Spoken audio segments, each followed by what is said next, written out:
It's with great pleasure that I enter in your house right now. We are back to a moment in which we can continue and carry on our teaching. So, the number of the teaching today is the number 6. That is today's teaching. So, the ambassador of Yahushua, Elia, glorifies beloved YAHVAH and Yahushua as well. So, we are back in this moment to carry on this teaching. Okay, now we are going to continue the teaching for today, and today's teaching number is the number 6. So I mentioned Yahushua's grace for people who were receiving and welcoming and taking this teaching. So the title of our teaching today is "It's Isaac who is the one uh, who is with the God of Abraham, not Ishmael." And I'm going to prove that the one who is with the God of Abraham is not Ishmael, but Isaac. But Arabs, Muslims, are pulling that words, and they were like, Ishmael is the owner of the word, and it is said that it's Muslims who bring the revelation, the true words, and the teaching that has been brought to you is clear that it was in Isaac. The word was in Isaac, not in Ishmael. And we're going to see the story in Torah, because we have seen that it's it's by the Sefer Torah of Jews that the judgment is going to happen. So when it is used to judge, you cannot ignore that. You cannot go against that. Okay, technician, don't be noisy, because your voice will be heard here. So when the Torah is used to judge, so it is forbidden to despise this word. I mean, this Sefer Torah of Jews. So you cannot um, despise it, and you cannot don't care about it. That is forbidden. But the best thing is follow the words in the Sefer Torah of Jews, and that is the purpose of the title of the teaching. The one who is with that God of Abraham is Isaac, not Ishmael. Isaac has given birth to Jacob, who is called Israel. So when he gave birth to a Jacob called Israel, so it's the children of Israel who received the following word that I'm going to give you.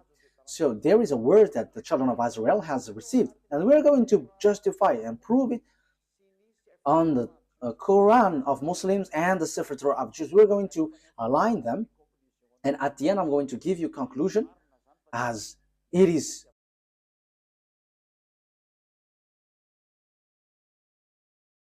true that Isaac was with the God of Abraham. So in the Quran, it's all false. It's something else there.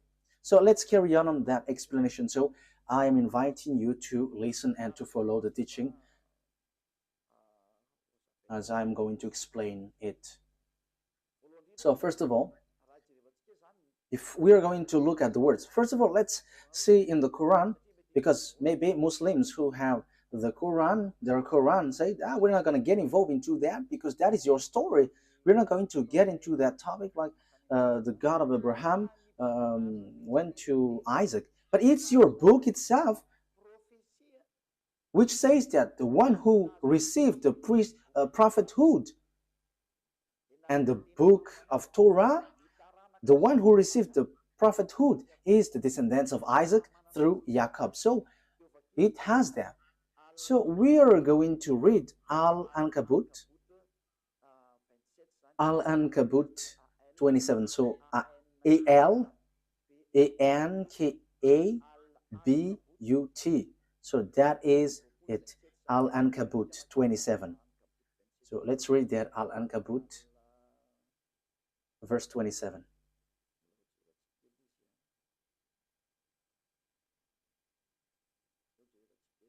We are looking for it. I have to look for it. Al-Ankabut. verse 27. Okay, you can show a technician. Okay. We blessed him with Isaac and later Jacob, and reserved prophethood and revelation for his descendants. So, the prophethood and the revelation, which is the Torah, was given to Isaac through Jacob and his descendants. So it is given to them. So in that case, Ishmael is get aside, because it is really accurate here. The prophethood and the revelation was sent to Isaac and Jacob and his descendants. So it's clear. It's clear. So the words which explain that truth, you cannot ignore that. So the revelation, the truth is given to Isaac, Jacob, and his descendants. So it's obvious that Ishmael is being excluded, rejected. So when it is about prophecy or a book given by this God, it is clear that it went to Isaac and Jacob according to the book of Al-Ankabut, verse 27. So it's clear. Now we're going to see another word, because we are given proof. So how can we justify this book? So this prophecy and the book of Azrael, which we know the Sefer Torah, and the God in that Sefer Torah is called YAHVAH. YAHVAH, who I'm going to teach you that this is the name of God in the Sefer Torah of Jews, and he got named not just like that. So let's read the prophet who has received the revelation in this Quran, the prophet who wrote this book, who has received that book from the God of the Quran. He said clearly that he accepts the Torah, that Torah, and the one who gave it. So here we are going to see another book. It's not in the Quran, but it's a book which confirms the Torah. So there is a book which is called Hadith, Hadith, Hadith. So in that Hadith, there are few books, and in these books there is a writer, Sahih Abu Dawud. So it is spelled S-A-H-I-H, S-A-H-I-H. So Abu Dawud, A-B-I-D-A-W-U-D. So this is the book which justifies the Quran of Arabs. So the Quran of Arabs, they justified with this book. So Sahih Abu Dawud. So it's on 4449. So let's see that word. So the prophet who has received that book from Allah, so the prophet of Islam, he agreed, he accepted Torah and the one who revealed it. So let's read that book.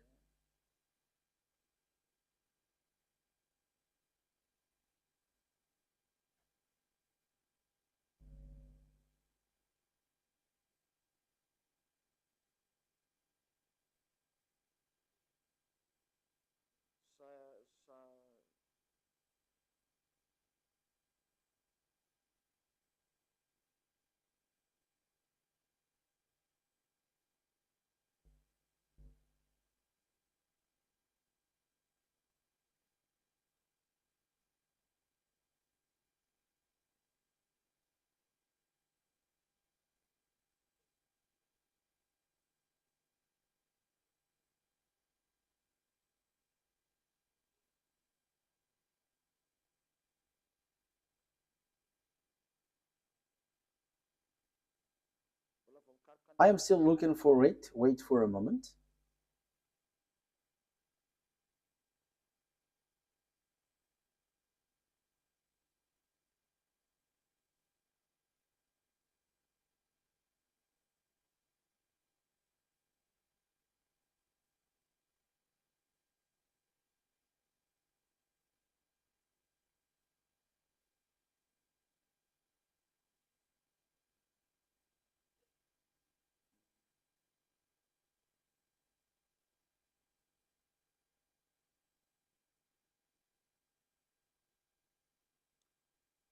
So here it is. I'm going to read it. Yeah, there is a mistake. There was a mistake on the name, how I mentioned the name, but I'm going to change it after. So, but let's read this first. So, narrated Abdullah ibn Umar. A group of Jews came and invited the Messenger of Allah to Kuf. So he visited them in their school. Yeah, I have to read it as this first. They said, Abul Qasim, one of our men has committed fornication with a woman. So pronounce judgment upon them. They placed a cushion for the Messenger of Allah, who sat on it and said, bring the Torah. It was then brought. He then withdrew the cushion from beneath him and placed the Torah on it, saying, I believe in thee and in him who revealed thee. So we only need that. That is enough for us. So here, this writer, which is also on the book on the book of Quran, so there is this book Hadith. So it's those people who bring more explanation in the Quran. So that's why they always bring this Hadith. So there is an explanation there is an explanation of the Quran when there is something complicated. So the writer of the Quran says when he took the Torah, and yeah, just below. Okay, it was then he withdrew the cushion from beneath him and placed the Torah on it, saying, I believe in thee and in him who revealed thee. So here, this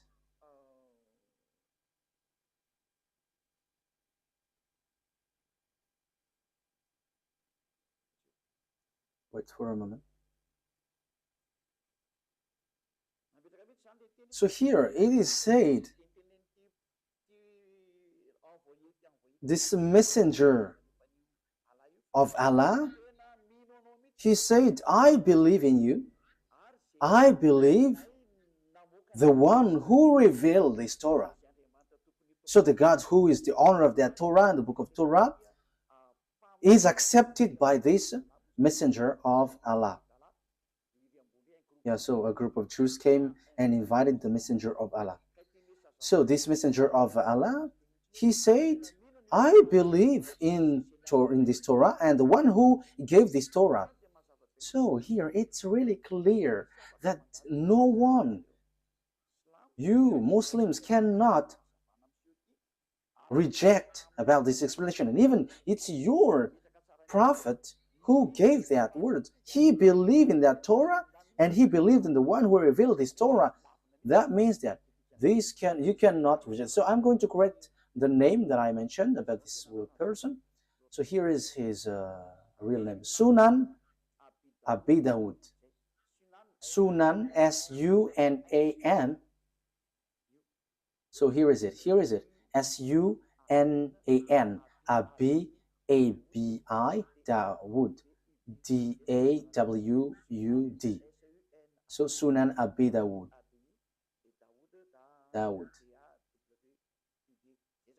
So that is it. A-B-I, Abi.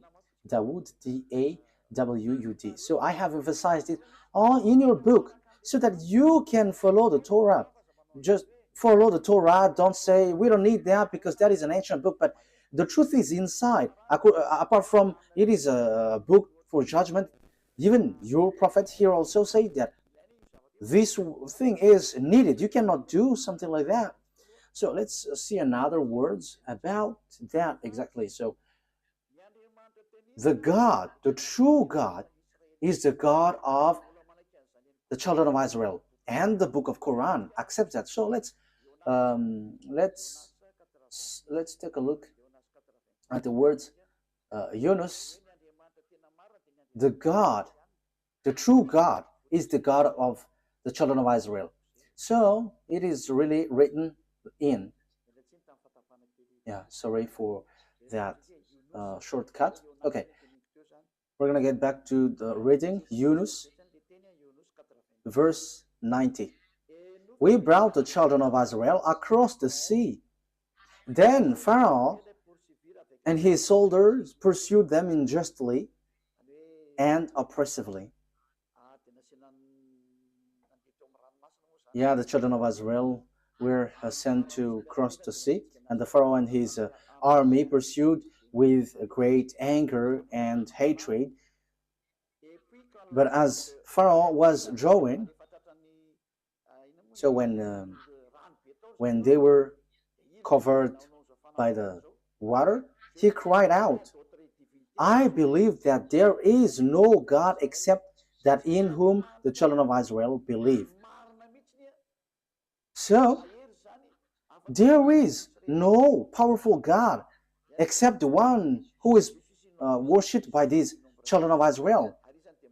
And I am now one of those who submit.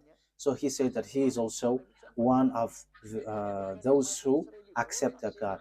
So everyone who is cut by this God, see that this God is so powerful, and don't joke, don't joke with him. So here, that is the word, the words of God of Israel, the children of Israel. Remove that noise, your audio feedback.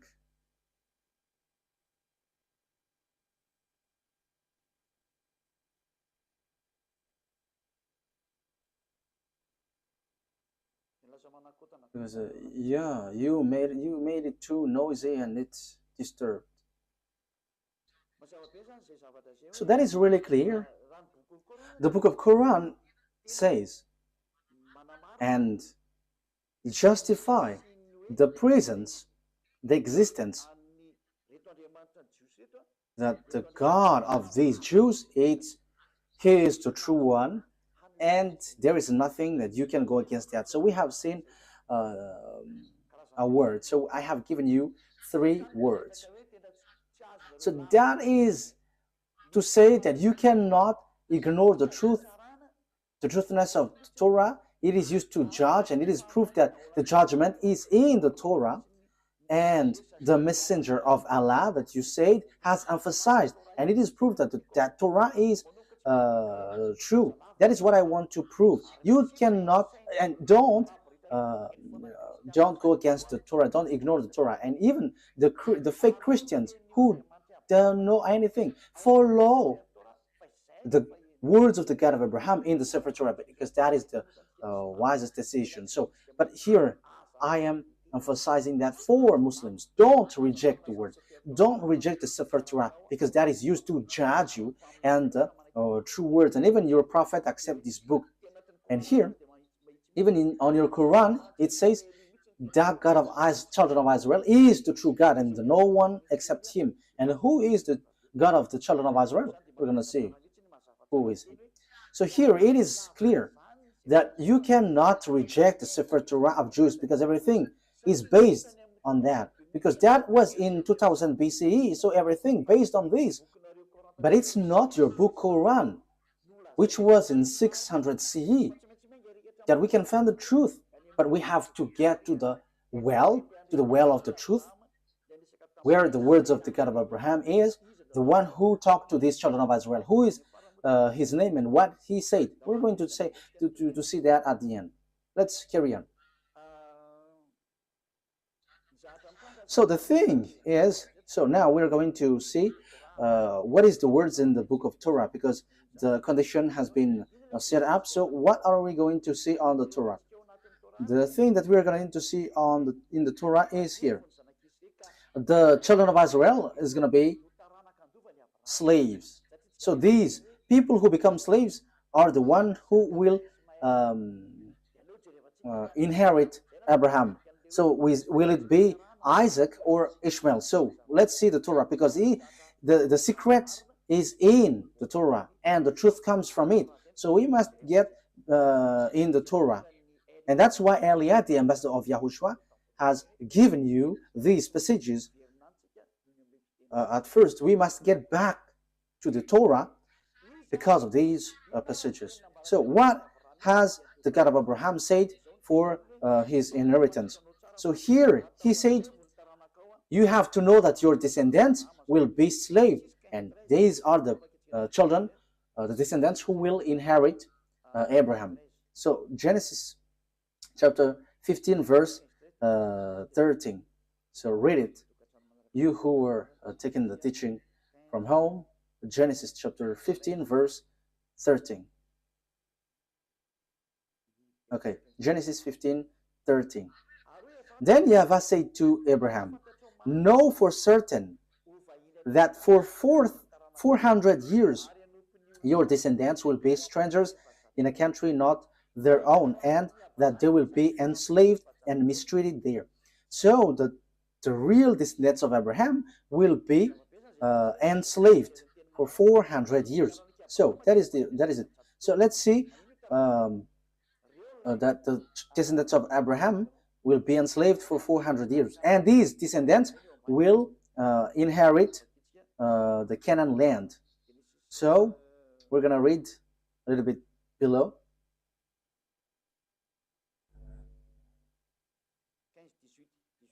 Chapter 15 verse 18. So here is the land given to them.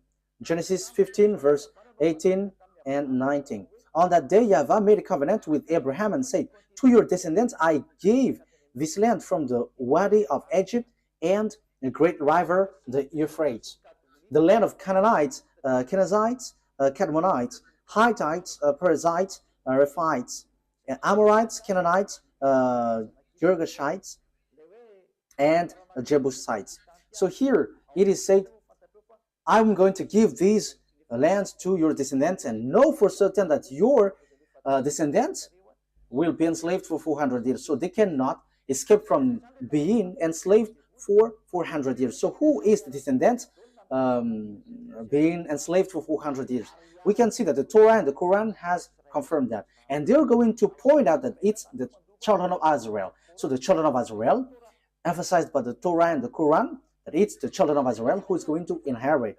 And when the children of Israel will inherit, so the words in the Torah is being established well. So on Genesis chapter 46, Genesis chapter 46,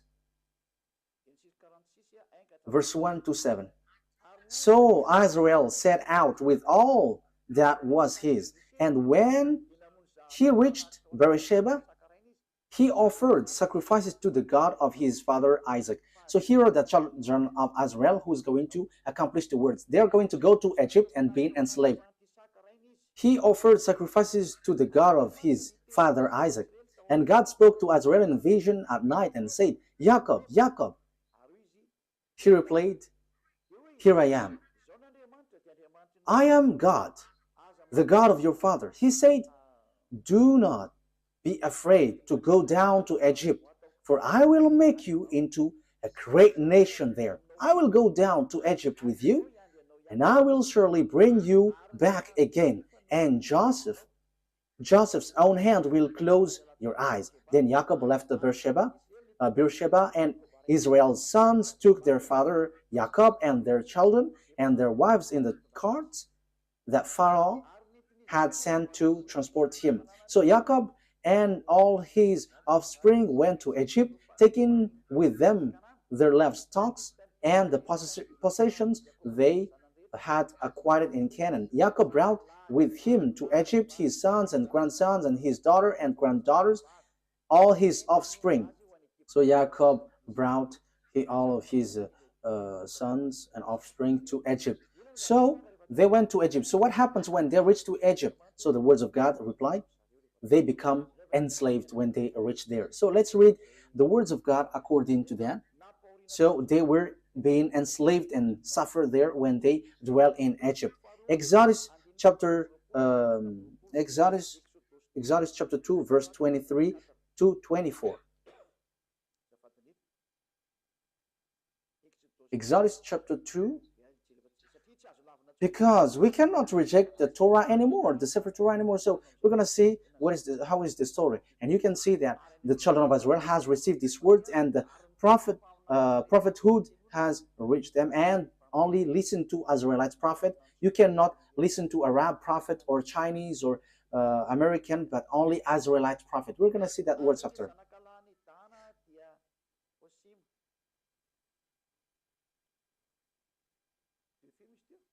Which verse was it?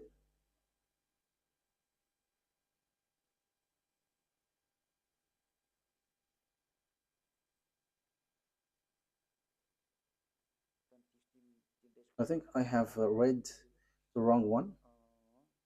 Okay. Exodus chapter 2, right? Exodus chapter 2, I have read something really different. Exodus 2, verse 23. Exodus chapter 2, verse 23, 24. During that long period, the king of Egypt died. The Israelites groaned in their slavery and cried out, and their cry for help because of their slavery went up to God. God heard their groaning, of course, and he remembered his covenant with Abraham, with Isaac, and with Jacob. Verse 25. So God looked on the Israelites and was concerned about them. So 23 to 25. So God has remembered the covenant that he made with Abraham. He remembered that. So he is going to bring the children of Israel out of Egypt. So it's the children of Israel who are being enslaved in Egypt. So that was so clear. There is no mistake in that. So let's see on Exodus chapter 12, verse 37. From the verse 37, we're going to read verse 37. The Israelites journeyed from Ramesses to Succoth. There were about 600,000 men on foot, besides women and children. Many other people went up with them, and also large drove of livestock, both flocks and herds. So it is same as the one read before, Genesis chapter 15, verse 13. With the doubt of Israelites had brought from Egypt. Verse 40. Now the length of time the Israelite people lived in Egypt was 430 years.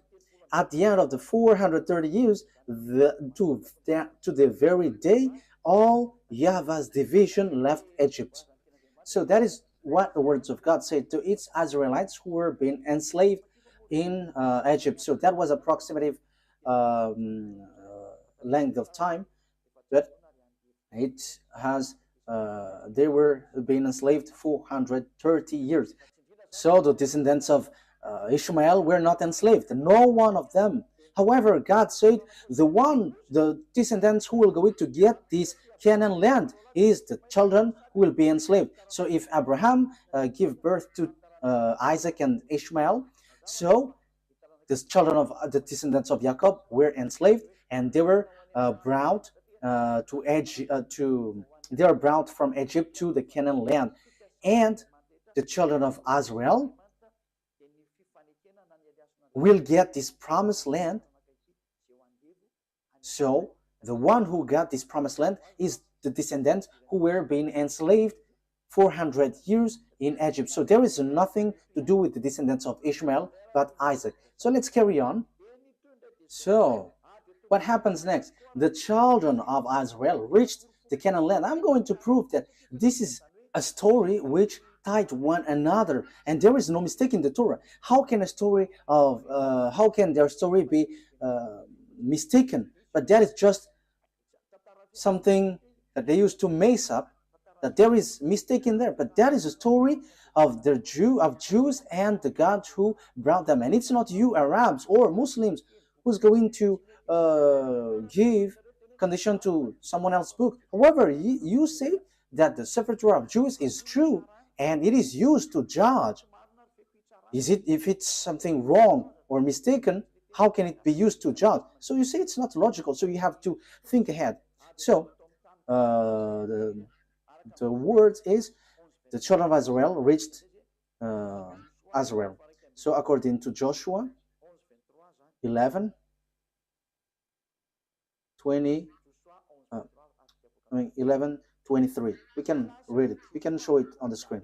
So Joshua took the entire land, just as YAHVAH had directed Moses, and he gave it as an inheritance to Israel according to their tribal divisions. Then the land had rest from war. So here, Israel has got the land. So it's Israel who inherit the Canaan land according to the God of Abraham, to Isaac, to Jacob. So exactly here. So it's the descendants of Jacob through descendants of Isaac through Jacob who got the land, and they got it in the time of Joshua. Unfortunately, because of their foolishness, they were kicked out again. But they were brought back again in 1822. As I told you, these Jews must be brought back, and the Muslims, Arabs cannot steal that land, because it is clear that it belongs to the children of Israel, and until now it belongs to the children of Israel. Whatever happens, this is the truth, and that is the words of the God of Abraham, and that proves to us that it's not YAHVAH, the God of Israel, through Abraham, Isaac, and Jacob, is the God of Arabs, whose name is Allah. It's completely different, because Allah fight besides Arabs to get that land, and he doesn't accept what happens. As a proof, Allah built the mosque in the yard of Jerusalem. That is the proof that the God of Arabs, Allah doesn't accept that Israel land. As proof, there is that mosque which is in the yard of Jerusalem. So that is a proof that you cannot deny that these are two gods fighting against one another. And I am telling you, Allah and YAHVAH never get along one another. And it's time now to destroy that Allah. It is rejected till the end. We never accept. And that's why I say to you, this is not about human fight between human, but between gods.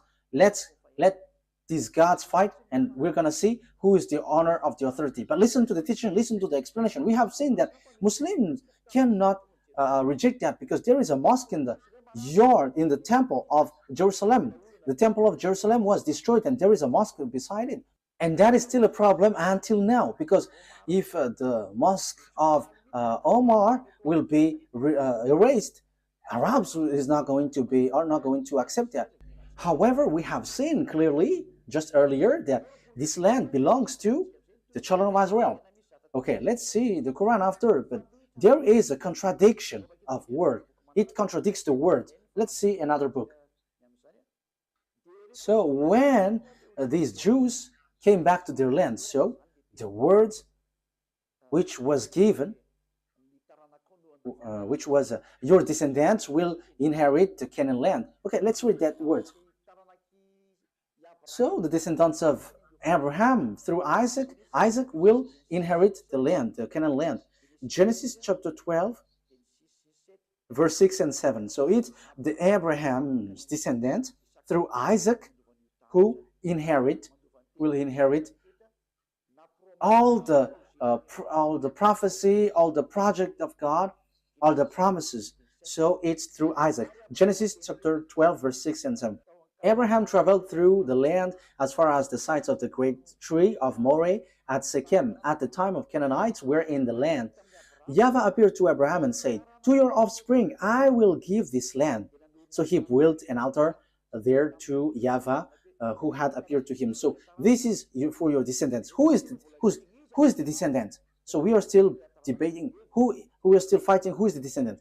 But it is clear that it's the descendants who is being enslaved in Egypt. But let's carry on the words according to Genesis chapter 13, verse 12 to 17. Genesis 13, verse 12 to 17. Abraham lived in the land of Canaan. So here he lived in Canaan, while Lot lived among the cities of the plain and pitched his tent near Sodom. Verse 14. YAHVAH said to Abraham after Lot had parted from him, look around from where you are to the north and south, to the east and west. All the land that you see I will give to you and your offspring forever, your descendants forever. Verse 17, go, walk through the length and the breadth of the land. For I'm giving it to you. So I'm going to give I'm going to give these lands to your descendants. So that is really clear. No one can reject that. This is really true. So who is that? Let's give a precision. Genesis chapter 17, verse 8. Genesis chapter 17, verse. Okay, so that I'm giving that words to you. The reason is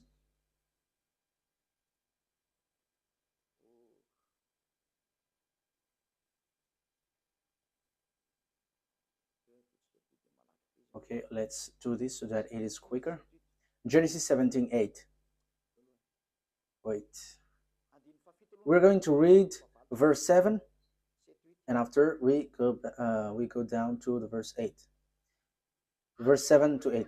I will establish my covenant as an everlasting covenant between me and you and your descendants after you for the generations to come, to be your God and the God of your descendants after you. The whole land of Canaan, where you now reside as a foreigner, I will give as an everlasting possession to you and your descendants after you, and I will be their God. So this Canaan land will be belongs to your descendants. And we know at the moment that it's the children of Israel who dwell there, which doesn't make the Arabs happy. So we can see that Allah, the God of Arabs, are fighting against YAHVAH, the God of Israel.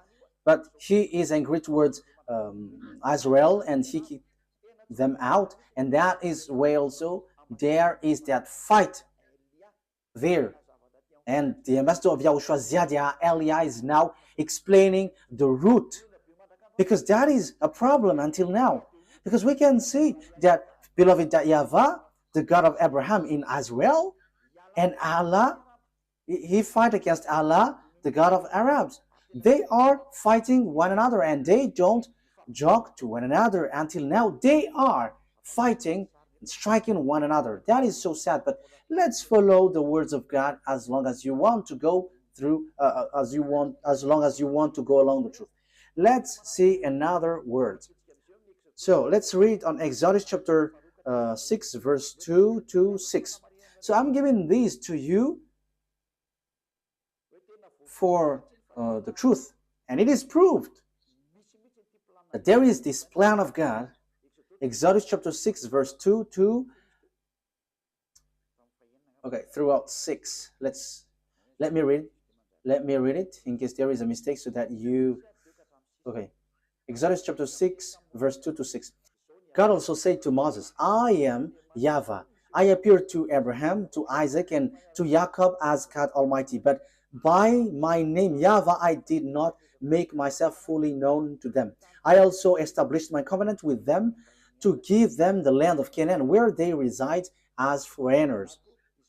Moreover, I have heard the groaning of the Israelites, whom the Egyptians are enslaving, and I have remembered my covenant. Therefore say to the Israelites, I am YAHVAH, and I will bring you out from under the yoke of the Egyptians. I will free you from being slaves to them, and I will redeem you with an outstretched arm and with a mighty act of judgment. Verse 7, I will take you as my own people, and I will be your God. Then you will know that I am YAHVAH your God, who brought you out from under the yoke of the Egyptians. So here God said clearly, I'm going to send you Moses and bring them out. I am their God, and they're my people, and I will bring you out from Egypt. So the word is being emphasized. They are going to be enslaved, but God will get them out from Egypt to go to Canaan. So who is going to inherit? We're going to see the words, but it's the one who is being born from the belly of Abraham who is going to inherit. So whose belly? It's the belly of Sarah, the womb of Sarah, not from the slave woman Hagar. It's the womb of Sarah who's going to give birth of a son, and it's through that son that the words will go through according to the Torah. That's why I have given you passage from the Quran, so that you Muslims cannot reject that. Your Quran will guide you. You cannot reject that. We have seen that the God of Israel bring the children of Israel back to their land, but the God of Muslims, the God of Arabs, look for any means to remove children of Israel out of their land. So we can see that these gods are fighting against one another, but no one can fight against the God of Abraham, and that is the true one. He is a consuming fire. YAHVAH is his name. The one who sent Elia, the one who is speaking to you right now. Glory be to beloved YAHVAH. Glory be to Yahushua. Let's carry on. Genesis chapter 15, verse 4 and 7. We're going to read Genesis chapter 15. Genesis chapter 15. Then the words of YAHVAH came to him. This man will not be your heir, but a son who is your own flesh and blood will be your heir. So who is that son? Verse 7. So this is the one who is going to, it's the son of Abraham who's going to be the descendants. Yeah, the one that we have read is already enough. It's the one who is born from your womb who will be your heir. So who is that? Who is going to be born from his